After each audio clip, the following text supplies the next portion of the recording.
All right, do you guys see it? We do. Okay, perfect. Is it full screen? Yes, it is. All right, fantastic. Yeah. You recording? Yes, I am. All right, perfect.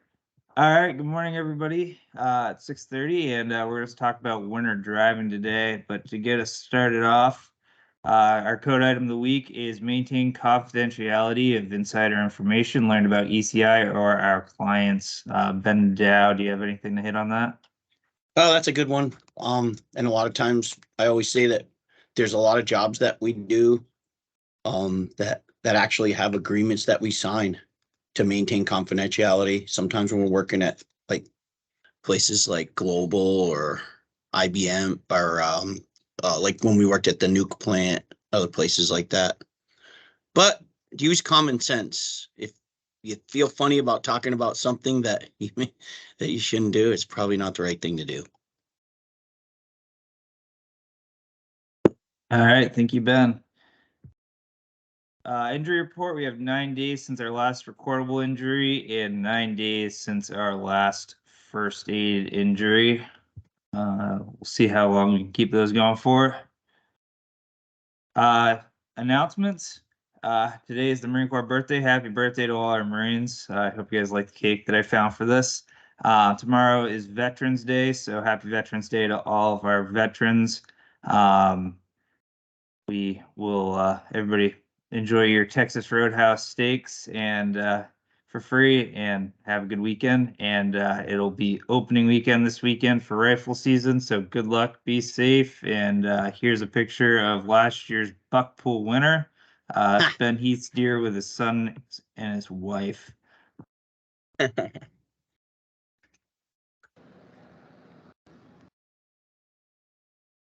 So getting into winter driving, it's gonna be pretty quick. Just some reminders. Before you go, make sure you scrape off your vehicle.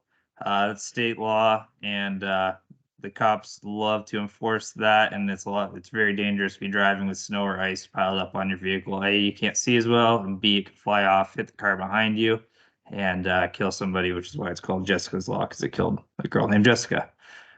Make sure your wiper blades are cleaned off, banged off, not frozen. Sometimes even while you're driving, if you don't have your defroster high enough, they'll freeze back up just where they sit. Make sure your windshield washer fluid is topped off. As you guys all know, go through a lot of it during snowstorm. You want to make sure your tire tread is good. I know there were a few cars that went over to Marshall yesterday to get new tires, but just check out your tires, make sure they're good, and if you don't have enough tread, go talk to Chico. If your vehicle requires snow tires, same thing, go talk to Chico. Make sure you have full tank, especially if you have diesel. You don't want to be gelling, and make sure that your fuel's properly treated if it is a diesel. You don't want to be stuck on the side of the road for any reason in a snowstorm, because that's when people really like to hit you. While you're driving, make sure you reduce your speed. I know that the snow fills in all the potholes, but you still want to drive nice and slow. Make sure that you're able to stop in time if anything were to happen in front of you. I always like to give my brakes a little test and see how quickly it takes the ABS to kick in and how far it takes me to stop before I really get into traffic or anything. You want to increase your following distance. That way you do have long enough amount of time to stop. If anything happens up in front of you, limit your distractions, which you should always be doing anyway. And if you have four-wheel drive, utilize it if necessary. If you have all-wheel drive, the car takes care of that for you. You don't want to use cruise control because if you start to slide, it can run away on you.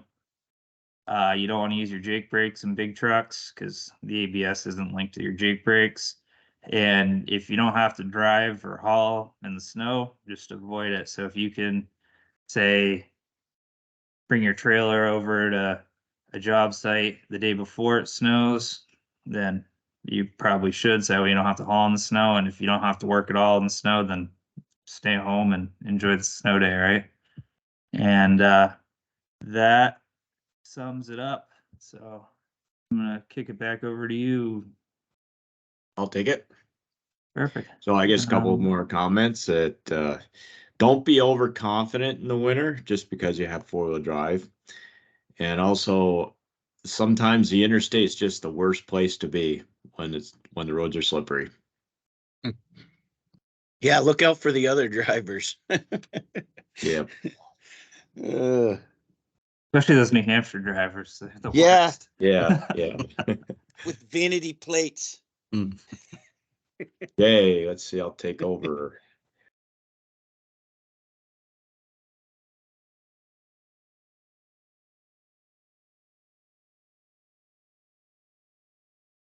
Okay, can you see my screen? Yep, we got it. Okay, perfect. Winter driving. Thank you, Tom. So announcements, freezing weather is here, so please drain all your pumps and water tanks. And the Veterans Day holiday is recognized today. Tomorrow is the 11th, which is the official Veterans Day, but the recognized day is today. We are open for business. There are some jobs that may be shut down. I'm not sure, maybe Velco type jobs. And then there's also restrictions on oversized loads after a certain time, maybe actually yesterday. So I think they're in effect today. Banks, post offices, and government offices are closed. And we have the 2024 ECI Healthcare Insurance Program open enrollment right now. So there's a document which you can click to, and you should have received it in the mail, I believe. You must have been employed by ECI as of the 1st of November, so just last week. And see Melanie in the admin for details and enrollment forms. And the forms must be submitted to the admin by Thursday, the 30th. And you have a new employee. I guess Logan may not make that cutoff. So Logan Beauregard, welcome, the newest member of the Trenchless crew. And for the Veterans Day, we want to remember our most revered veteran. That's Kevin Sheehan. Sergeant Kevin, Staff Sergeant, I believe.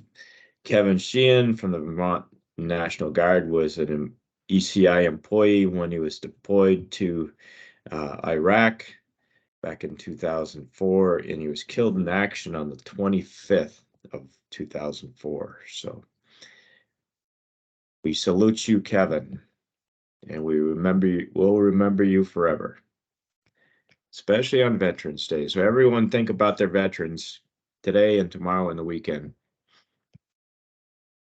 So the ECI Primary Wellness Care Program link is there, and today we're going to talk about the Vermont Route 108 culvert replacement at the Stowe Mountain Resort. And I believe Ben Heath is out there, or maybe others are out there to talk about this project. I'm here, Ken, and I will share my screen. Perfect. Take over. Okay, ECI was contracted with Spruce Peak Master Owners Association, and we worked directly with Stowe Mountain Resort personnel to replace approximately 300 linear feet of 48-inch corrugated metal pipe with 48-inch HDPE culvert pipe. The ski resort purposely directs mountain streams and surface runoff from the mountain to this pipe network as it drains to the snowmaking pond, which they use during the ski season. During rainstorms, this pipe network receives significant flows from the mountain. A portion of the pipe network is located adjacent to Vermont Route 108. The CMP over the years has deteriorated and sinkholes have developed within and adjacent to Vermont Route 108. The mountain has hired other local contractors in the past to replace sections of this failing pipe system. However, the previous contractor was bypass pumping all of the water that drains to the 48-inch pipe, and this was costing the mountain, quote, astronomical amounts of money. The mountain asked ECI if we could come up with a more economical way of replacing the pipe. After reviewing the plans of the pipe network and working with the mountain on options, ECI developed a dewatering plan that did not include any bypass pumping at all. ECI proposed to block the outlet of several manhole structures upstream of the culvert replacement and core a new/temporary hole in an existing structure to send the water to the adjacent west branch of the Little River. Stormwater is conveyed through several pipe networks to the culvert replacement work, and ECI developed a plan to block and reroute all of the water so that it did not flow to the filled culvert. Once all of the water was bypassed, ECI assisted the mountain with relocation of an existing 16-inch steel snowmaking pipe, which was in conflict with our work. ECI provided all excavation, backfill, and assisted the welders provided by the mountain. ECI also relocated an existing communication line that was in conflict with the work. The existing 48-inch CMP was approximately 13 feet deep, and the trench extended onto Vermont Route 108. ECI used temporary traffic signals to control one-lane traffic during the work. The work was being conducted during foliage season, and it was critical to the mountain that we perform this work as quickly as possible to relieve the leaf peeping traffic. ECI personnel communicated effectively with the client and worked together with their team to complete this project safely and efficiently. Strong project engineering resulted in a well thought out plan which contributed to high quality work and persistent efficiency. The mountain was thrilled with the result of ECI efforts and with the prospect of replacing additional future field pipe without the use of bypass pumping. So for those of you who are somewhat familiar with Stowe, the bottom of the screen here is the mountain road, Route 108, as you work your way up from the village towards the notch. We're relatively close to the notch. This is the Spruce Peak side of Stowe Mountain Resort, and to the left is the main parking lot for Mount Mansfield Base and the quad that's over there. The pipe system that was failed, at least this section, was right in this little pull-off area off of the eastern side of 108. In this upper parking lot up here is a series of structures that collects water that drains off of the mountain, and the system then drains down Mansfield Base and into the system, and also all of this impervious surface up above here drains to a system that runs down and also comes into our the pipe failure area. So we had to block off both of those conveyance systems and reroute the water to get it away from the site. Now, most of the structures out here are very deep. They're in the 10 to 15 feet deep range. This next photo is the symptom that required the mountain to make something happen here.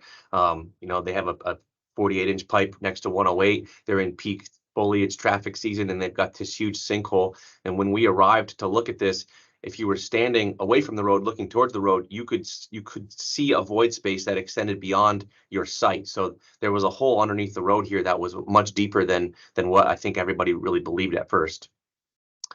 One of the trickiest pieces of this was figuring out how to get the water to stop, and we had a lot of folks who were in disbelief that we could actually do this, but we spent a lot of time developing a plan.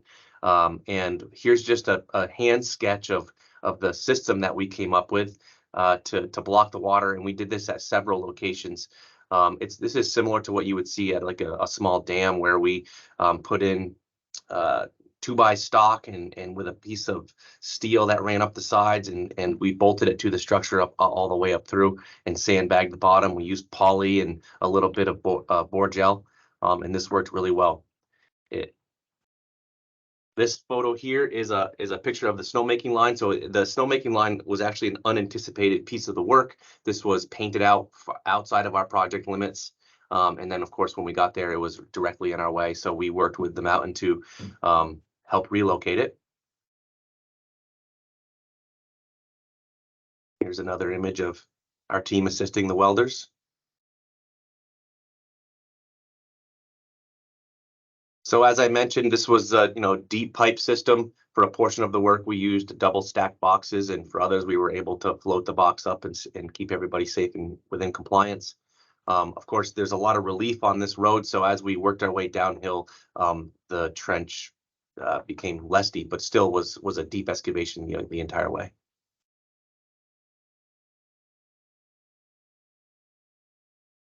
Another photo of our team installing replacement pipe along 108.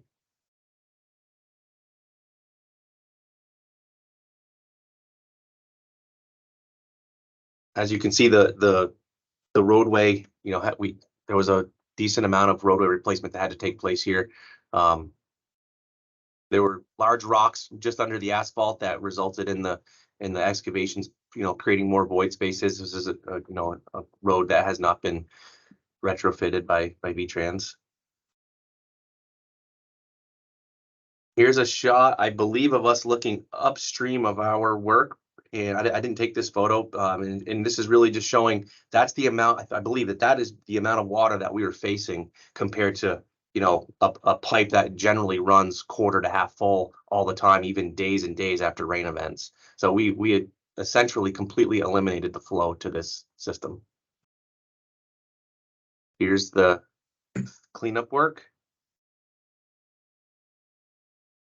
We got a picture of Wayne Rustin here. So we cored a new hole in an upstream structure, which we sent all the different conveyance systems to, and then sent the water out the side of that structure and put in a new pipe, and outletted the water to a stream.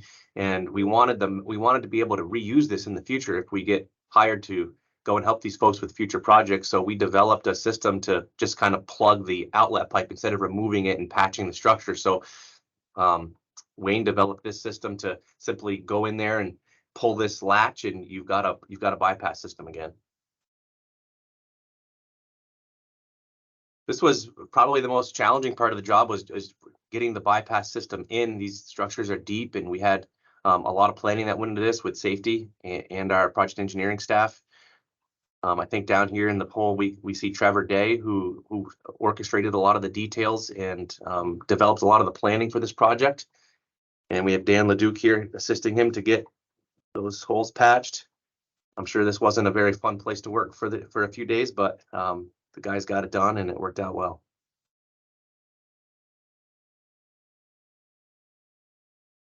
I think what we have here is a photo of us using confined space safety and harnesses and air ventilations to perform the work safely. Cool. I'm ready to pass it on back to you, Ken. All right, well, there's a multi-plate arch underpass we did there. Let's see, you took the picture away maybe, Ben. Let me bring it back. So, safety. Okay.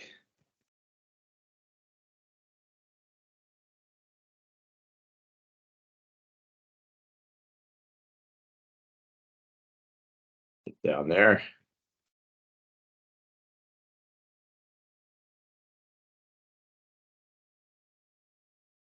There we go. Whoops, too far.